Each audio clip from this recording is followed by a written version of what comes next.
Medical ক্যাম্পের air কন্ডিশনারের মৃদু গুঞ্জন ছাড়া ঘরটায় আর কোনো শব্দ নেই। বাইরে তখনও বৃষ্টির রিমঝিম শব্দ।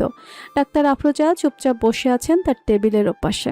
তার সামনে বসা মানুষটার দিকে তাকালে বোঝার উপায় নেই ভেতরে কি মারাত্মক ঝড় বয়ে যাচ্ছে। শক্ত চোয়াল, চওড়া কাঁধ আর নিখুঁত মিলিটারি ডিসিপ্লিনের পেছনে লুকিয়ে আছে এক চূর্ণ বিচূর্ণ হৃদয়। মেজর শাহেদ ওয়াসিফ, দেশের অন্যতম সেরা কমান্ডো, যিনি বহু অসম্ভব মিশনকে বাস্তবে সফল করেছেন, কিন্তু আজ তার চোখের কোণে জমে থাকা ক্লান্তি আর অপরাধবোধ লুকাতে পারছেন না। আফরোজা আলতো করে পানির গ্লাসটা এগিয়ে দিয়ে বললেন, অসিফ, নিজেকে সামলাতে তুমি খুব তুখোড়। তবুও বলি, যদি মনে করো এখন বলা কঠিন, আমরা পরে কথা বলতে পারি। পরে কোনো একদিন না হয় শুনবো। ওয়াসিফ গ্লাসটা ছুঁল না। শূন্য দৃষ্টিতে জানালার বাইরে তাকে একটা দীর্ঘশ্বাস ফেলে বলতে শুরু করলেন, আজই বলি ম্যাম, আর হয়তো সেভাবে সময় হবে না। আমরা যখন একাডেমিতে থাকি আমাদের শেখানো হয় দেশের জন্য জীবন দিতে, কিন্তু কেউ শেখায় না যে আমাদের ভুলের খেসারত আমাদের ভালোবাসার মানুষকে দিতে হতে পারে। সেই ভয়াবহ দিনগুলোর কথা, বর্ডার ক্রাইম আর একটা আন্তর্জাতিক স্মাগলিং চক্রের মূল উপড়ে ফেলার একটা হাই প্রোফাইল মিশন দেয়া হয় আমাকে। মিশনটা ছিল অত্যন্ত গোপনীয় এবং বিপজ্জনক। দিন রাত এক করে আমি আর আমার টিম ওদের পুরো নেটওয়ার্কটা ধ্বংস করে দিই। অপারেশনের শেষ রাতে ওদের হেডকোয়ার্টার থেকে আমি কিছু অত্যন্ত সংবেদনশীল ডকুমেন্টস এবং একটা এনক্রিপ্টেড ড্রাইভ উদ্ধার করি। ওটাই ছিল ওদের ডেথ ওয়ারেন্ট। রাষ্ট্রীয় নিরাপত্তার স্বার্থে ওগুলো আমার পার্সোনাল সেফ কাস্টাডিতে রাখা হয়েছিল এবং তার কিছু অংশ আমার কাছে আমার বাড়িতেই এনে রেখেছিলাম। আমার ধারণা ছিল ওরা আমাকে অবধি ছুঁতে পারবে, এর বেশি নয়। ওয়াসিফ থামল। তার হাত দুটো শক্ত মোটো হয়ে গেল, রগগুলো ফুলে উঠল রাগে আর ক্ষোভে। আমি জানতাম ওরা শান্ত হয়ে বসে থাকবে না, কিন্তু ওরা যে এতটা নিচে নামবে সেটা আমি ভাবতে পারিনি। সেদিন শুক্রবার ছিল। ডিউটি শেষে বাড়ি ফেরার কথা ছিল আমার। মুমতাহিনার উচ্চ মাধ্যমিকের টেস্ট পরীক্ষা চলছিল তখন। আমি রওনা দেব, ঠিক তখনই একটা জরুরি কল আসে। হেডকোয়ার্টারে আটকা পড়ে যাই আমি। সেদিনের বাড়ি ফেরার তারা থেমে যায় ব্যস্ততায়। ওয়াসিফ চোখ দুটো বন্ধ করলেন, যেন চোখের সামনে এখনো সেই দৃশ্যটা দেখতে পাচ্ছেন। ওরা ভালো করে জানতো আমাকে টর্চার করে বা ভয় দেখিয়ে ওই ডকুমেন্টসগুলো বের করা অসম্ভব। মিলিটারি ইন্টেলিজেন্সের অফিসারকে ভাঙা যায় না, তাই ওরা পুরনো প্রবাদটাই বেছে নিল, কান টানলে মাথা আসে। আমি যদি মাথা হই, মুমতাহিনা ছিল আমার কান, আমার দুর্বলতা। ওরাই জানতো মুমতাহিনাকে ছুঁড়ে আমি নিজে গিয়ে ওদের পায়ে ওগুলো সঁপে দিয়ে আসবো সবকিছু। হয়তো ওদের এই পরিকল্পনা আরো অনেক আগে থেকেই করা ছিল। সময় বুঝে মিশনে নেমেছিল। ওরা একে একে আমার বিষয়ের সকল পার্সোনাল তথ্য বের করে ছক কষলো। মূল গুটি হিসেবে টার্গেট করলো মুমতাহিনাকে, যা আমার কল্পনার বাইরে ছিল। বিকেল 5:30 নাগাদ 4 জন সশস্ত্র লোক কলেজের আশেপাশে ছদ্মবেশে থেকে মুমতাহিনাকে চোখে চোখে রাখে। ওর পরীক্ষার সময় ছিল 3টা থেকে 5:30। পরবর্তীতে আমি জানতে পেরেছি ওরা নাকি সপ্তাহখানেকেরও বেশি কলেজের আশেপাশে থেকে ওর উপর নজর রাখত। সেদিন ছিল মুমতাহিনার টেস্ট পরীক্ষার একদম শেষ পরীক্ষাটা। হল থেকে বেরিয়ে কিছুক্ষণ কলেজ এরিয়ায় ঘুরেছে। বান্ধবীদের সঙ্গে হেসে গেলে ঠিক বাড়ি আসার পথে ও ছিল একা সেদিন। সময়টা মাগরিবের আজান দেবে দেবে। আমাদের গ্রামের সরু রাস্তা তখন ফাঁকা। বিপদ যেদিন আসে সেদিন চারদিক থেকে আসে। ও সেদিন অটো রিক্সা ভ্যান কিচ্ছু না পেয়ে হাঁটছিল। মাগরিবের ওই সময়টা রাস্তা ছিল নিরিবিলি। ওরা কোনো কথা বলার সুযোগ দেয়নি ওকে। মুমতাহিনা চিৎকার করার চেষ্টা করছিল, কিন্তু ওরা ওর মুখে ক্লোরোফর্মের রুমাল চেপে ধরে। তারপরের কাহিনী আমাকে আর বলতে পারেনি ও। এতটুকু বলে ওয়াসিফ থামে, গ্লাস তুলে পানি খায়, নীরব দম ফেলে আবার বলতে শুরু করে, আমি যখন রাত 11টায় কটেজে পৌঁছালাম, আমার আর বাড়ি ফেরা হলো না সেদিন। পুরো ঘর নিস্তব্ধ। ভেতরে ঢুকে আমার বুকটা ধক করে ওঠে। ভেতর থেকে খারাপ লাগা কাজ করে। আগে পরে কখনো এমন হয় না আমার সঙ্গে। মন চায় সব কিছু ফেলে এখন বাড়িতে ছুটে যাই, কিন্তু উপায় নেই। পরের দিন আরো বহু কাজ বাকি। ড্রয়িং রুমের সোফায় বসে পানির গ্লাসটা তুলতে আচমকা হাত ফসকে গ্লাসটা ভেঙে চুরমার হলো। কতক্ষণ চেয়ে রইলাম ভাঙা কাচের টুকরোগুলোর দিকে। আর পানিও আমার খাওয়া হলো না। ঠিক সেই মুহূর্তে আরিয়ান তাড়াহুড়ো করে আমার কটেজে ঢুকে হাত পাতিয়ে বলে, স্যার, আপনার ফোনটা চেক করুন। আপনার বাড়ি থেকে অজস্র কল। ভাবি। ওর কথা শেষ হতে না হতে আমি পকেট থেকে সারাদিন সাইলেন্ট মোডে রাখা ফোনটা টেনে বের করতেই বাড়ির লোকদের কল ছেড়ে আমার চোখ আটকে গেল একটা আননোন নম্বর থেকে আসা মেসেজের উপর। মেজর ওয়াসিফ, আগামী 24 ঘন্টার মধ্যে যদি ওই ব্লু প্রিন্টার ড্রাইভ আমাদের হাতে না পৌঁছায়, তবে আপনার স্ত্রীর লাশটা বর্ডারের ওপারে কোনো ট্রেনে খুঁজে পাবেন। Don't smart play with us. ওয়াসিফের গলাটা ধরে এলো। ডাক্তার আফরোজার দিকে তাকিয়ে বললেন, ম্যাম, আমি দেশের জন্য কত বুলেট বুক পেতে নিয়েছি, কিন্তু সেদিন ওই ফাঁকা ঘরটায় দাঁড়িয়ে আমার মনে হচ্ছিল কেউ আমার বুকটা জীবন্ত চিরে কলিজাটা বের করে নিয়েছে। আমার করা মিশন, আমার সত্যতা, আমার দেশপ্রেম সব এক মুহূর্তে মুনতাহিনার জীবনের সামনে তুচ্ছ হয়ে গেল। ওরা ডকুমেন্টগুলো নেওয়ার জন্য আমার কলিজা টেনে হিসড়ে নিয়ে গেল। ঘরের ভেতর আবার নীরবতা নেমে এলো। ডাক্তার আফরোজা স্তব্ধ হয়ে শুনছিলেন। তিনি বুঝতে পারলেন এই মেজরের বাইরের শক্ত খোলসটার নিচে এখন কেবলই একজন রক্তাক্ত স্বামী বসে আছেন, যিনি তার জীবনের সবচেয়ে বড় যুদ্ধের মুখোমুখি হওয়ার গল্প তাকে শোনাচ্ছে। কিছুক্ষণ চুপ থেকেও আসিফ বলে, আমি আবার ফিরছি আমার কর্মজীবনে ম্যাম। যে সেক্টর আমি একসময় ছেড়ে দেওয়ার সিদ্ধান্ত নিয়েছিলাম, সেই সেক্টরে আমি আবারও যুক্ত হচ্ছি, এবং এখনের এই সময়টাও আমার লাইফের গুরুত্বপূর্ণ একটা পার্ট। একদিকে আমার কর্ম, বিপরীত দিকে মুমতাহিনার মাতৃত্বের অসুস্থতা। আমার কাছে দুটোই ভীষণ গুরুত্বপূর্ণ, কোনোটা অবহেলা করার চান্স নেই। তারপর বলো, মুনতাহিনার শারীরিক অবস্থা কেমন এখন? আলহামদুলিল্লাহ, অনেক ভালো ম্যাম। আশা করি আরও বেটার হবে। অবশ্যই হবে।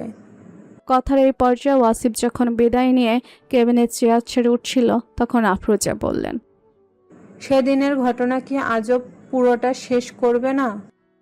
ওয়াসিফ সামান্য হেসে বলে, এখানেই তো শেষ ম্যাম। এর পরের বিষাদ আমাদের লাইফে কোনো ভূমিকাই রাখবে না। ছোট করে যদি বলি তবেও বলবো, একজন সেনা কর্মকর্তার সহধর্মিণী সেই 3 দিনের মানসিক চাপ আর হতাশা গিলে এখন একটু একটু করে তার বাস্তবিক জীবনে ফিরেছে। আমার আর মুমতাহিনার আমাদের জীবন থেকে ওই 3টে দিনের হিসাব কাটা, ওই দিনগুলো আমাদের জীবনে কখনো আসেনি। পরিশেষে আমরা ভালো আছি, মহান আল্লাহ আমাদের ভালো রেখেছেন। আমি পরশু চলে যাব, চেষ্টা করব আগামীকালই ওকে একবার চেক আপ করিয়ে রেখে যাওয়ার। আজ আসি, আল্লাহ হাফেজ ম্যাম। ওয়াসিফ কেবিন থেকে বেরিয়ে গেল। আফরোজা যাওয়ার দিকে তাকিয়ে লম্বা দম ফেলে মনে মনে আওড়ায়, ভিন্ন ভিন্ন মানুষ, তাদের জীবনের প্রতিটা গল্প ভিন্ন ভিন্ন। দুপুরের খাওয়া দাওয়া শেষ হতে হতে প্রায় বিকেল গড়িয়ে এলো। মেহমানদের বিদায় জানানো আর বাড়ির টুকটাক গোছগাছ শেষ করে ধারা যখন নিজের ঘরের দিকে পা বাড়ালো, তখন ওর পা দুটো যেন আর চলছিল না। ভারী সুতির শাড়িটা সামলাতে সামলাতেও ক্লান্ত, তবে ক্লান্তির চেয়েও বড় হয়ে দেখা দিয়েছে এক অদ্ভুত কৌতূহল। ওয়াসিফ কিছু সময় আগে যে ফিসফিস করে সারপ্রাইজের কথা বলেছিল, সেটা কি হতে পারে? ঘরের দরজার সামনে এসে ধারা একটু ইতস্তত করলো। দরজার কড়াটা আলতো করে নেড়ে ও ভেতরে প্রবেশ করতেই দেখলো ঘরটা একদম শান্ত। দুপুরের চড়া রদ এখন মরে গিয়ে জানালার পাশে একটা হালকা সোনালি আলো এসে পড়েছে। ওয়াসিফ বিছানায় পিঠ ঠেকিয়ে বসে ল্যাপটপে কিছু একটা দেখছিল। ধারাকে ঢুকতে দেখেও ল্যাপটপটা বন্ধ করে একপাশে রেখে দিল। ও সেই তীক্ষ্ণ গম্ভীর চোখ দুটো ধারার ওপর থিতু হলো। আসতে এত দেরি হলো? ওয়াসিফের কণ্ঠে সেই পরিচিত মেজাজি সুর, তবে তার ভেতর লুকিয়ে আছে এক চিলতে অভিমান। ধারা ঘরের দরজাটা ভিজিয়ে দিয়ে ধীর পায়ে এগিয়ে এলো। বিছানার পাশে দাঁড়িয়ে ও একটু নিচু স্বরে বলল, নিচে লুইপা আপা আর মা একা ছিলেন। এত বড় বাড়ির সব কাজ একা একা সামলানো কষ্ট, তাই একটু হাত লাগালাম। তাছাড়া আপনার সেই সারপ্রাইজটা কি? ওয়াসিফ একটু হাসলো। মেয়ের সাংঘাতিক উপহারের কথা ভোলেনি। বিছানা থেকে নেমে ও ধারার একদম মুখোমুখি এসে দাঁড়ালো। ধারার ক্লান্ত মুখখানার দিকে তাকিয়ে ওর খুব মায়া হলো। ও হাত বাড়িয়ে ধারার কপালের অবিন্যস্ত চুলগুলো কানের পিঠে গুজে দিল। তার পকেট থেকে একটা ছোট্ট ভেলভেটের বক্স বের করে ধারার হাতের তালুর ওপর রাখলো।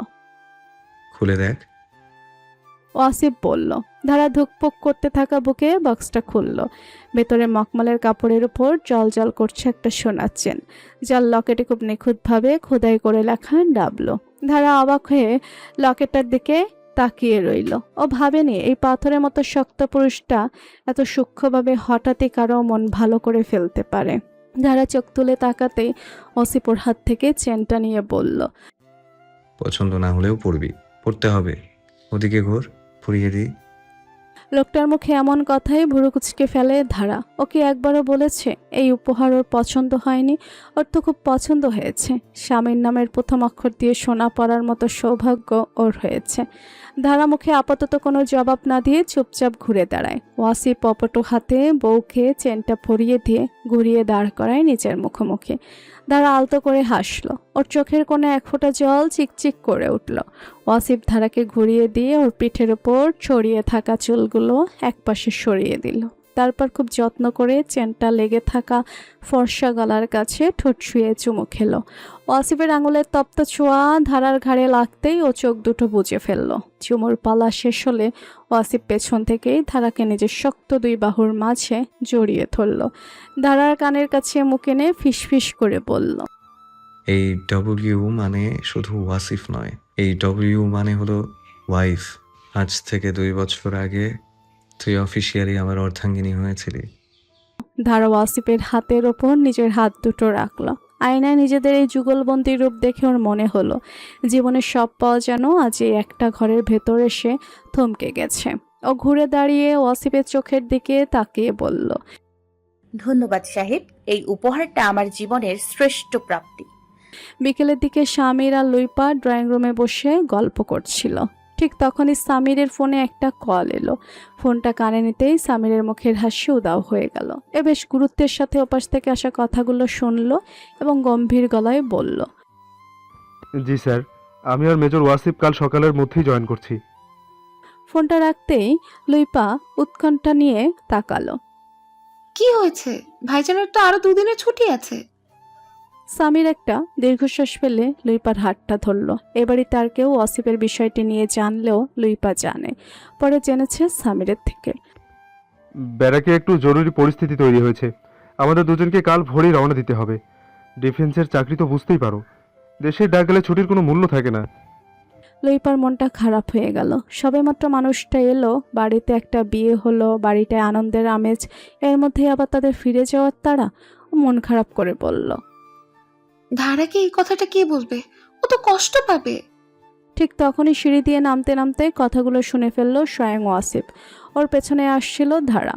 ওয়াসিফ তখন খেয়াল করেনি ধারাকে দেখেনি সে। ওয়াসিফ সামনের দিকে তাকিয়ে শক্ত গলায় বলল, কাউকে কিচ্ছু বলতে হবে না লুইপা, দেশের দায়িত্ব আগে।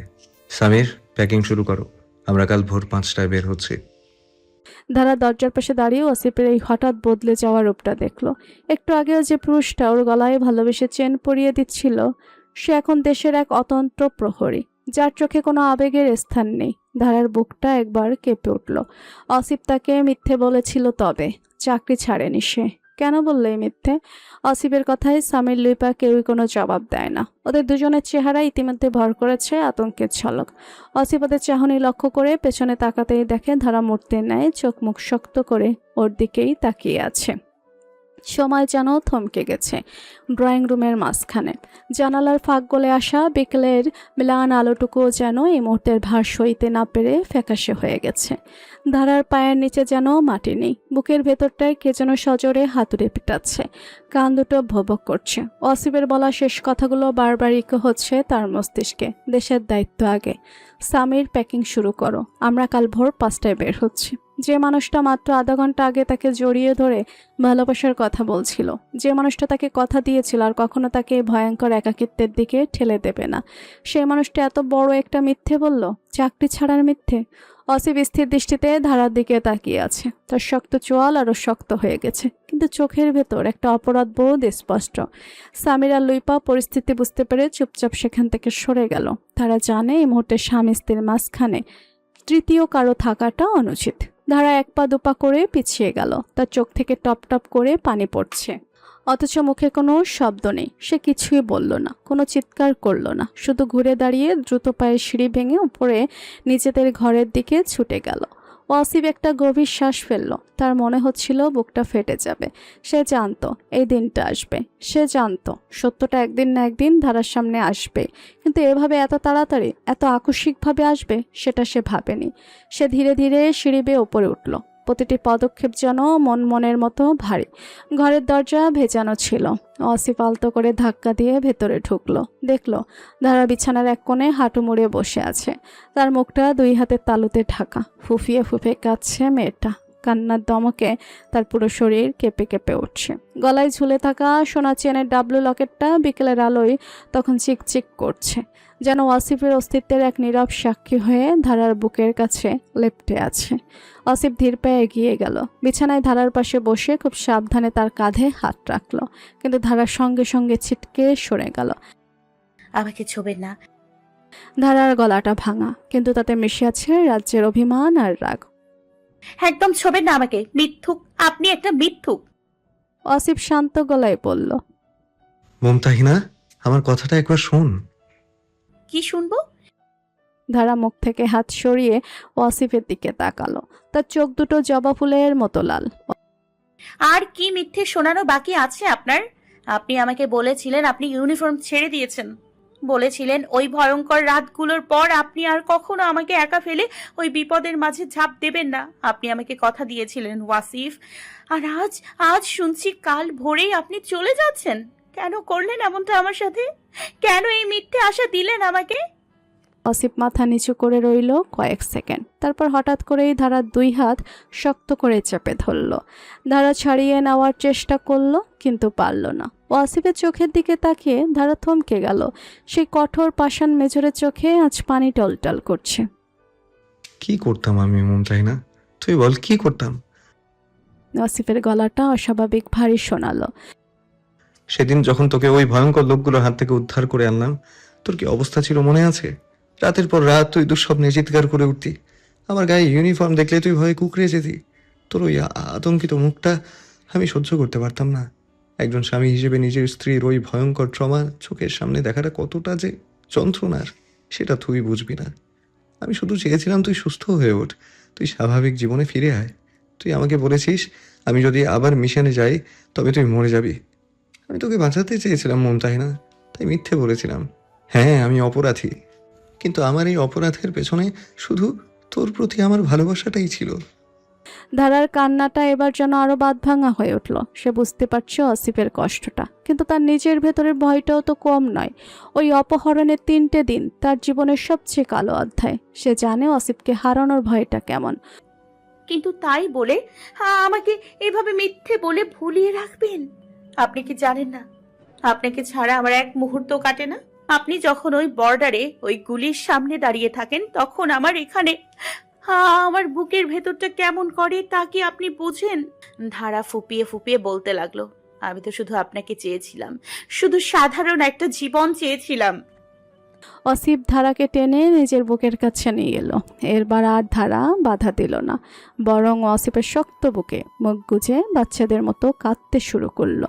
ওয়াসিফ তার পিঠে হাত বুলিয়ে দিতে দিতে বলল, আমি জানি রে পাগল, আমি সব জানি, কিন্তু আমার যে উপায় নেই। এই দেশ, এই মাটি, এরা আমাকে ডাকে। আমি যে শপথ নিয়েছি সেই শপথ আমি ভাঙবো কি করে? তুই তো একজন বীরের স্ত্রী। মুমতাহিনা, ধারা কি এতটাই দুর্বল হতে পারে? তুই তো আমার শক্তি, তুই ভেঙে পড়লে আমি লড়বো কি করে? ধারা মাথা তুলে ওয়াসিফের দিকে তাকালো, চোখের পানি মুছতে মুছতে বলল, আমি বীরের স্ত্রী হতে চাই না, আমি শুধু আমার স্বামীর স্ত্রী হয়ে থাকতে চাই, যে স্বামী দিন শেষে নিরাপদে আমার কাছে ফিরে আসবে। ওয়াসিফ আলতো করে ধারার কপালে চুমু খেলো। আমি ফিরে আসবো মুমতাহিনা, আমি কথা দিচ্ছি আমি তোর কাছে ফিরে আসবো। এই ডব্লিউ লকেটটা শুধু আমার নামের আধ্যক্ষর নয়, এটা আমার অস্তিত্ব। আমি যেখানেই থাকি না কেন আমার আত্মা সব সময় তোর কাছেই থাকবে। রাত গভীর হতে থাকে। বাইরের বৃষ্টিটা আবার শুরু হয়েছে। রিমঝিম শব্দে চারপাশটা মুখরিত। ঘরের ভেতরের অভিমান, রাগ আর কান্নার ঝড়টা আস্তে আস্তে শান্ত হয়ে এসেছে। ধারা ওয়াসিফের বুকে মাথা রেখে চুপচাপ শুয়ে আছে। ওয়াসিফ এক হাতে ওকে জড়িয়ে ধরে রেখেছে, অন্য হাত দিয়ে ওর চুলে বেলি কেটে দিচ্ছে। কাল কখন বের হবেন? ধারা খুব নিচু স্বরে জিজ্ঞেস করল। ভোর 5টায়। ওয়াসিফ উত্তর দিল, কতদিন লাগবে ফিরতে? ঠিক নেই, তবে খুব বেশি দিন লাগবে না। মিশন শেষ হলেই চলে আসবো। ধারার কিছু বলল না। সে জানে এই মানুষটাকে আটকে রাখার সাধ্য তার নেই। দেশের ডাকে যে মানুষটা নিজের জীবন বাজি রাখতে পারে তাকে ঘরের চার দেয়ালে বন্দি করে রাখা যায় না। সে শুধু মনে মনে আল্লাহর কাছে প্রার্থনা করল যেন তার মানুষটা নিরাপদে ফিরে আসে। রাত পোহালো, ভোরের আলো ফোটার আগেই ওয়াসিফ উঠে পড়ল। ধারা উঠল তার সাথে। সারা রাতের না ঘুমানো ক্লান্ত চোখ দুটো নিয়েও সে নিজের হাতে ওয়াসিফের ইউনিফর্মটা বের করে দিল। ওয়াসিফ যখন ইউনিফর্ম পরে আয়নার সামনে দাঁড়ালো তখন তাকে দেখে ধারার বুকের ভেতরটা আবার কেমন যেন করে উঠল। এই বেশেই মানুষটাকে সে প্রথম ভালোবেসেছিল, আবার এই বেশটাই তার সবচেয়ে বড় ভয়ের কারণ। ওয়াসিফ তার কমব্যাট বুটজোড়া পরে মাথায় ক্যাপটা ঠিক করে ধারার দিকে ঘুরল। ধারা এক দৃষ্টিতে তাকিয়ে আছে তার দিকে। ওয়াসিফ এগিয়ে এসে ধারার কপালে একটা দীর্ঘ চুমু খেল। নিজের খেয়াল রাখবি আর একদম কাঁদবি না, আমি দ্রুতই ফিরবো। ওয়াসিফ ফিসফিস করে বলল। ধারা কোনো মতে চোখের পানিটা আটকে রেখে একটু হাসার চেষ্টা করলো। সাবধানে থাকবেন আর আমাকে ফোন করবেন কিন্তু যখনই সময় পাবেন। অবশ্যই। বলে ওয়াসিফ ব্যাগটা কাঁধে তুলে নিল। নিচে সামির অপেক্ষা করছিল। ওয়াসিফ আর ধারা নিচে নেমে এলো। লইপার বাড়ির অন্যরাও ততক্ষণে উঠে পড়েছে। সবার চোখে মুখে একটা বিষণ্ণতার ছাপ।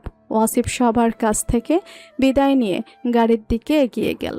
গাড়িতে ওঠার আগে সে শেষবারের মতো পেছন ফিরে তাকালো। ধারা বারান্দায় দাঁড়িয়ে আছে। ভোরের আলোয় ধারার গলায় থাকা ডাবলু লকেটটা চিকচিক করে উঠল। ওয়াসিফ একটা স্যালুট দিল, যেটা শুধু একজন কমান্ডার নয়, একজন প্রেমিকেরও স্যালুট ছিল। তারপর সে গাড়িতে উঠে বসলো। গাড়িটা স্টার্ট নিল এবং ধীরে ধীরে গেট পেরিয়ে বাইরের রাস্তায় হারিয়ে গেল। ধারা ততক্ষণ বারান্দায় দাঁড়িয়ে রইল যতক্ষণ না গাড়িটা চোখের আড়াল হয়। তার চোখ দিয়ে এবারে অঝরে পানি পড়তে শুরু করলো, কিন্তু এই কান্নায় কোনো আক্ষেপ নেই, আছে শুধু অন্তহীন অপেক্ষা আর এক বুক ভালোবাসা। সে জানে তার ওয়াসিফ ফিরে আসবে, আসতেই হবে তাকে, কারণ তাদের গল্পের শেষটা এখনো বাকি। ক্যালেন্ডারের পাতাগুলো একের পর এক উল্টে গেছে, আর তার সাথে সাথে ধারার অপেক্ষার প্রহরগুলো আরও দীর্ঘ, আরও ভারী হয়ে উঠেছে। দেখতে দেখতে কেটে গেছে দীর্ঘ 9টি মাস। যে শূন্যতা ও একাকিত্বের ভয় বুকে নিয়ে ধারা সেদিন বারান্দায় দাঁড়িয়ে ওয়াসিফের চলে যাওয়া গাড়িটার দিকে তাকিয়েছিল, সে একাকিত্বকে সঙ্গী করে সে আজ তার জীবনের সবচেয়ে সুন্দর অথচ কঠিনতম অধ্যায়ের শেষ প্রান্তে এসে দাঁড়িয়েছে। ধারা এখন 9 মাসের পূর্ণ গর্ভবতী। তার ছোট্ট শরীরটা এখন এক নতুন প্রাণের ভারে নুয়ে পড়েছে। নড়াচড়া করতে কষ্ট হয়, রাতে ঠিকমতো ঘুম আসে না। বিছানায় এপাশ ওপাশ করতে করতে যখন দম আটকে আসে তখন সে জানালার বাইরে তাকিয়ে ওই দূর আকাশের তারাগুলোর মাঝে ওয়াসিফকে খোঁজে। বুকের উপর আলতো করে হাত রেখে অস্ফুট স্বরে বলে, দেখেছো তোমার বাবা কত নিষ্ঠুর, আর মাত্র কয়েকটা দিন অপেক্ষা, অথচ এই সময়েও সে আমাদের পাশে নেই। মিশনের জটিলতা দেশের ক্রান্তিলগ্ন এমন এক পর্যায়ে পৌঁছে যেছে ওয়াসিফ চাইলে এই মুহূর্তে বর্ডার ছেড়ে এক কদম নড়ার সুযোগ পাচ্ছে না। দুর্গম পাহাড়ি অঞ্চলে সেই গোপন ক্যাম্প থেকে এখন আর আগের মতো নিয়মিত ফোনও আসে না। শেষ যখন 3 সপ্তাহ আগে একটা স্যাটেলাইট ফোন থেকে ওপাশ থেকে ওয়াসিফের কণ্ঠ ভেসে এসেছিল, তখন ওনার গলাতেও ছিল এক বুক হাহাকার আর অপারগতার তীব্র যন্ত্রণা। ওয়াসিফ বলেছিল, মুমতাহিনা, আমাকে ক্ষমা করিস রে পাগল। বুকটা ফেটে যাচ্ছে তোকে এই অবস্থায় একা ফেলে রেখে, কিন্তু কমান্ডিং পজিশনে থেকে আমি এই মুহূর্তে ছেলেদের বর্ডারে ফেলে আসতে পারছি না। তুই শক্ত থাকিস, আমি আমার জান বাজি রেখে হলেও ঠিক সময়ে তোর কাছে পৌঁছানোর চেষ্টা করব। ধারা সেদিন কাঁদেনি, ওয়াসিফকে সে দুর্বল করতে চায়নি, কিন্তু আজ যখন প্রসবের তারিখ ক্রমশ ঘনিয়ে আসছে তখন তার ভেতরের সমস্ত শক্ত দেয়ালগুলো ভেঙে গুড়িয়ে যেতে চাইছে। একজন নারীর জীবনের এই বিশেষ মুহূর্তগুলোতে তার স্বামীর উপস্থিতি কতটা প্রয়োজন তা শুধু ধারার এই নিঃসঙ্গ মনটুকুই বোঝে। দুপুরের দিকে হঠাৎ করে আকাশে মেঘের ঘনঘটা শুরু হলো। দেখতে দেখতে চারপাশটা অন্ধকার করে মুষলধারে বৃষ্টি নামলো। জানালার কাছ বেয়ে পানির ফোঁটাগুলো আস্তে পড়ছে। ধারা ঘরের এক কোণে আরাম কেদারায় বসে হালকা হাত বুলিয়ে দিচ্ছিল তার স্ফীত উদরে। হঠাৎ করেই তলপেটে এক তীব্র তীক্ষ্ণ মোচড় দিয়ে ওঠা যন্ত্রণায় সে শিউরে উঠল। তার হাত থেকে কোলের ওপর থাকা কুশনটা মেঝেতে পড়ে গেল। আহা! ধারা নিজের অজান্তেই কোকিয়ে উঠল। তার কপালে মুহূর্তের মধ্যে বিন্দু বিন্দু ঘাম জমে উঠল। বেদনার তীব্রতা এতই বেশি ছিল যে সে সোজা হয়ে বসতে পারছিল না। বুকের সঙ্গে হাত খামছে ধরে সে চাপা কাপা গলায় চিৎকার করে ডাকল, আপা, আপা একটু এদিকে এসো। লুইপা পাশের ঘর থেকে ধারার গোঙানির শব্দ শুনে প্রায় ছুটে এলো। ধারার ফ্যাকাশে মুখ আর ব্যথায় কুঁকড়ে যাওয়া অবস্থা দেখে তার বুঝতে বাকি রইল না যে সময় হয়ে এসেছে। লুইপা আতঙ্কিত হলেও নিজেকে সামলে নিয়ে বাড়ির বাকিদের ডাকলো। আম্মা, বড় আম্মা, তাড়াতাড়ি আসুন। মুহূর্তের মধ্যে পুরো বাড়িতে হইচই পড়ে গেল। শাহিন গত সপ্তাহে এসেছে বাড়িতে, ও আর উপরে উঠল না। দ্রুত গাড়ির জন্য নিচে ছুটে গেল। লুইপা ধারাকে ধরে সাবধানে দাঁড় করানোর চেষ্টা করতেই ধারা ব্যথার চোটে লুইপার হাতটা শক্ত করে চেপে ধরল। তার চোখ দিয়ে তখন অঝরে পানি পড়ছে। এই তীব্র শারীরিক যন্ত্রণার মাঝেও তার মনটা কেবল একজনকে তীব্রভাবে ডাকছে। দাঁতে দাঁত চেপে বিড়বিড় করে আওড়ালো, আপনি কোথায়? আমার খুব ভয় করছে। আপনি কেন এলেন না? ধারার ভাঙা কণ্ঠস্বর বৃষ্টির শব্দের মাঝে হারিয়ে গেল। লুইপা ধারাকে জড়িয়ে ধরে সান্ত্বনা দেওয়ার চেষ্টা করলো। চুপ, কিচ্ছু হবে না, আমরা আছি তো, ভাইও ঠিক চলে আসবে, তুই একটু সাহস রাখ। গাড়িতে তোলার সময় ধারার শরীরটা যন্ত্রণায় কাঁপছিল। সে গাড়ির সিটে মাথা এলিয়ে দিয়ে চোখ বন্ধ করলো। তার চোখের কোণ বেয়ে জল গড়িয়ে পড়ছে ঠিক এই সময়টাতে, যখন তার একটা ভরসার হাতের বড্ড প্রয়োজন ছিল। তখন মেজরের সেই শক্ত হাতটা তার হাত শক্ত করে ধরে রাখার জন্য পাশে নেই। দেশের মাটির টান আজ একজন বাবার দায়িত্বের চেয়েও বড় হয়ে দাঁড়িয়েছে। হাসপাতালের উদ্দেশ্যে গাড়ি চলতে শুরু করলো। বাইরের বৃষ্টির বেগ আরও বাড়ছে, ঠিক যেমন ধারার বুকের ভেতরে ঝড় আর অন্তহীন অপেক্ষার আর্তনাদ। হাসপাতালের করিডোরে চাকার খটখট শব্দ আর লুইপার ক্রমাগত কান্নার আওয়াজ যেন ধারার কানের ভেতর এক অদ্ভুত কোলাহল তৈরি করছিল। স্ট্রেচারে শুয়ে ধারা শুধু দেখছিল ছাদের সাদা লাইটগুলো একটার পর একটা পেছনে চলে যাচ্ছে। তলপেটে মোচড় দিয়ে ওঠা তীব্র যন্ত্রণাটা এখন প্রতি মিনিটে আরও ঘন আর প্রলয়ঙ্কারী হয়ে উঠছে। ব্যথার চোটে তার শ্বাস আটকে আসছিল, কিন্তু সেই শারীরিক কষ্টকে ছাপিয়ে এক বুক অভিমান আর একাকিত্বের হাহাকার তাকে পুরোপুরি গ্রাস করে নিয়েছে। বোন আমার, একটু শান্ত হ, কিচ্ছু হবে না, আমরা আছি তো। লুইপা ধারার একটা হাত ধরে রেখে বলছিল। ধারা লুইপার দিকে তাকানোর চেষ্টা করলো। তার ঠোঁট দুটো কাঁপছিল। তীব্র যন্ত্রণার মাঝেও সে শুধু একটা কথাই বলতে পারল, আপা, আপা, ওনার একটা ফোনও কি আসেনি? উনি কি জানবেনও না যে আমি? লুইপা কোনো উত্তর দিতে পারল না, শুধু চোখ দিয়ে টপ টপ করে পানি গড়িয়ে পড়ল। ওটি অপারেশন থিয়েটারের সামনে আসতেই নার্সরা লুইপাকে আটকে দিল। ধারাকে ভেতরে নিয়ে যাওয়া হলো। ওটির ভারী দরজাটা যখন বন্ধ হয়ে গেল, ধারার মনে হলো সে সম্পূর্ণ অচেনা নিথর জগতের বাসিন্দা হয়ে গেছে, যেখানে পাশে হাত বাড়িয়ে দেওয়ার মতো কেউ নেই। এদিকে বর্ডারের সেই দুর্গম পাহাড়ি অঞ্চলের পরিস্থিতি তখন অগ্নিগর্ভ। গত 24 ঘন্টা ধরে চলা একটানা অপারেশনের পর অবশেষে পরিস্থিতি নিয়ন্ত্রণে এসেছে। মেজর ওয়াসিফ তার কমব্যাট ইউনিফর্ম পরে কাদার বারুদের গন্ধমাখা শরীরে বেস ক্যাম্পে এসে ঢুকলেন। তার সারা শরীর ক্লান্তিতে ভেঙে পড়ছে, কিন্তু তার চেয়ে বড় অশান্তি চলছে তার বুকের ভেতর। আজ সকাল থেকে ওয়াসিফের মনটা ভীষণ অস্থির। বুকের ভেতরটা বারবার কেঁপে উঠছে। সে জানে ধারার সময় একদম শেষ প্রান্তে, যে কোনো মুহূর্তে যে কোনো কিছু ঘটে যেতে পারে। নিজের ভেতরের প্রবল ঝড়কে আড়াল করে সে যখনই স্যাটেলাইট ফোনটার দিকে এগোতে যাবে, ঠিক তখনই তার জুনিয়র অফিসার সামির হন্তদন্ত হয়ে ওনার তাঁবুতে ঢুকলেন। স্যার, ঢাকা থেকে হেডকোয়ার্টারের মাধ্যমে লুইপার একটা জরুরি মেসেজ এসেছে।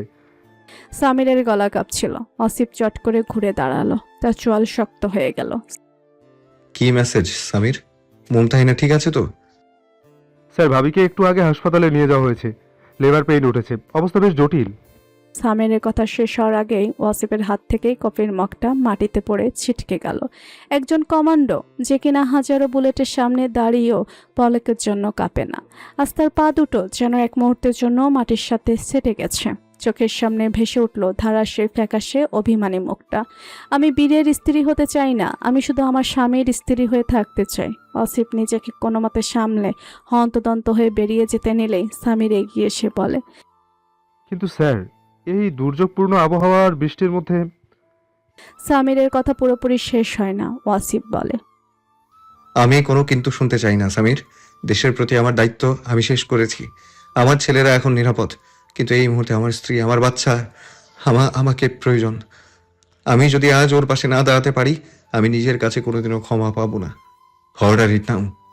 ওয়াসিফের চোখ দুটো লাল হয়ে উঠেছে। তাতে মিশে আছে এক বাবার, এক প্রেমিকের তীব্র আকুলতা। হাসপাতালের ওটির বাইরে লুইপার বাড়ির বাকিরা অধীর আগ্রহে অপেক্ষা করছে। সময় যেন কাটছেই না। দীর্ঘ 2 ঘন্টা পর ওটির দরজা খুলে ডাক্তার বেরিয়ে এলেন। ওনার মুখে ক্লান্তির ছাপ। লুইপা দৌড়ে গিয়ে জিজ্ঞেস করলো, ডাক্তার আপা, আমার বোন ঠিক আছে তো? বাচ্চা? ডাক্তার একটা দীর্ঘশ্বাস ফেলে বললেন, পেশেন্টের কন্ডিশন খুব একটা ভালো ছিল না। ট্রমা আর মেন্টাল স্ট্রেসের কারণে ব্লাড প্রেশার খুব হাই হয়ে গিয়েছিল। তবে আল্লাহর রহমতে আমরা ওনাকে এবং বাচ্চা দুজনকে বাঁচিয়ে তুলতে পেরেছি। একটা ফুটফুটে কন্যা সন্তান হয়েছে। লুইপার চোখে আনন্দের জল চলে এলো, কিন্তু ডাক্তারের পরের কথাতেই তার বুকটা ধক করে উঠল। তবে পেশেন্ট এখনও অবচেতন। ওনার যখন জ্ঞান ছিল ওই অবস্থাতেই কার যেন নাম ধরে ডাকছেন। ওনার মনের জোর এই মুহূর্তে খুব দরকার। ওনার হাজবেন্ড কোথায়? ওনাকে কি ডেকেছেন? লুইপা মাথা নিচু করে বলল। উনি উনি বর্ডারে আছেন। কিছুক্ষণ পর ধারাকে কেবিনে শিফট করা হলো। কেবিনের ভেতরে মৃদু আলা। ধারা কখনো পুরোপুরি জ্ঞান ফেরেনি, তবে আচ্ছন্ন অবস্থায় তার ডান হাতটা বিছানা চাদরটা খামচে ধরছে, ঠোঁট দুটো তিরতির করে কাঁপছে। ঠিক তখনই কেবিনের দরজায় ধড়াম করে খুলে গেল। দরজায় দাঁড়িয়ে থাকা মানুষটার পরনের ইউনিফর্ম তখনও বৃষ্টির পানিতে ভেজা, কপালে আর গালে লেপ্টে আছে যুদ্ধের দাগ। কিন্তু তার চোখ দুটোতে তখন শুধুই এক পৃথিবী সমান ভালোবাসা আর অনুশোচনা। মেজর ওয়াসিফ ভেতরে ঢুকলেন। তার বুটের শব্দে কেবিনের নিস্তব্ধতা ভেঙে গেল। লুইপার বাড়ির বাকিরা ওয়াসিফকে এই অবস্থায় দেখে স্তব্ধ হয়ে গেল। ওয়াসিফ কারো দিকে না তাকিয়ে সরাসরি ধারার বিছানার পাশে এসে হাঁটু গেড়ে বসলেন। তার কাঁপতে থাকা হাত দিয়ে সে ধারার কপালে জমে থাকা ঘাম আর চুলগুলো সরিয়ে দিল। তারপর খানিকটা কপালে এক দীর্ঘ গভীর চুমু খেলো। আমি এসে গেছি রে পাগল, তোর ওয়াসিফ তোকে ছেড়ে কোথাও যায়নি। চোখ খোল মুমতাহিনা। ওয়াসিফের ভারী কণ্ঠস্বর এবার আবেগে বুঝে এলো। সেই পরিচিত স্পর্শ, সেই চেনা পুরুষালী গলার আওয়াজ যেন ম্যাজিকের মতো কাজ করলো। ধারা ধীর গতিতে তার ভারী চোখের পাতা দুটো মেলল। ঝাপসা দৃষ্টি পরিষ্কার হতেই সে দেখতে পেল তার সামনে কোনো স্বপ্ন নয়, স্বয়ং তার মেজর ওয়াসিফ ইউনিফর্ম পরে তার হাত দুটো নিজের 2 হাতের মাঝে শক্ত করে ধরে আছেন। ওনার চোখে টলটল করছে পানি। কাঁপতে থাকা ঠোঁট দুটো নেড়েও কিছু বলে উঠতে পারে না। ধারা চোখ দিয়ে এক ফোঁটা অশ্রু গড়িয়ে পড়ল, কিন্তু এবার সে অশ্রুতে কোনো অভিমান ছিল না, ছিল এক পরম পূর্ণতার আনন্দ। ওয়াসিফ ধারার হাতের ওপর আলতো করে নিজের মাথাটা ঠেকিয়ে রইল। বাইরে তখনও বৃষ্টি হচ্ছে, তবে এই কেবিনের ভেতরের নয়, মাসের দীর্ঘ ঝড়টা অবশেষে শান্ত হয়েছে।